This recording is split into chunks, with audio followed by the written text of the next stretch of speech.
My name is Gordon Robertson, and I'm going to be demoing my 15112 term project, which is an RLC circuit simulator. This is a start screen. From here, you can go to the help screen, which will give you basic information on how to use the software, or you can go into the main program, which is starts you off by default with this blank grid that using the arrow keys you can scroll through. And you can also place one of the four components on it. So resistor, inductor, or capacitor, inductor, and voltage source. Clicking one, then clicking on the grid will place it. For example, right now I can just build this very basic circuit of two resistors in series. Pressing W will pop up those nodes, and if I click on one and another, it'll create a wire between those two nodes, wiring up connecting the components. And this way I can I can wire up the full circuit.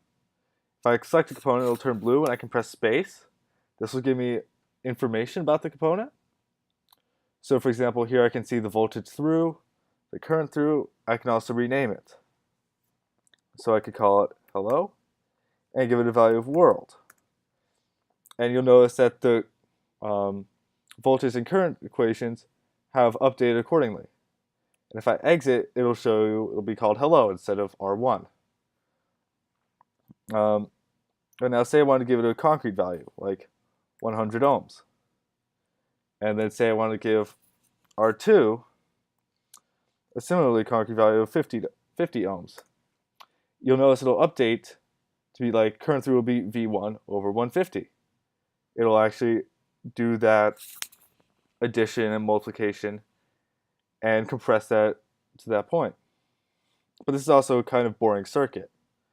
So say I wanted to add a capacitor in series with R2, and then wire that up. Now when I press hello, it'll actually show me everything in terms of the resistivity of the capacitor, which is 1 over C1 times omega J, V1, and then the 150 ohms that R1 and R2 have, or in this case, hello and R2. But say I actually didn't want a capacitor, I want an inductor. I can remove that by pressing delete and place an inductor. And then if I want even more in parallel with that, I could place more. And I can rotate so it's facing upwards. And from there, I can just wire it up. And like if I go into hello again, you'll see the equation is now significantly larger and incorporates R1, R2, L1, all of that into it.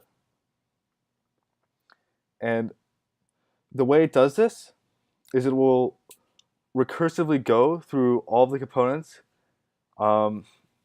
connected to the voltage source and determine if they're in series or in parallel with each other, and build a list denoting all that. Then it'll interpret that list and get the appropriate equations from it. Also, if you notice, the wires don't obstruct any of the components. This is on purpose. So like if I replace a resistor right here, these bottom two wires will shift so that they will continue to not impede visibility of the circuit.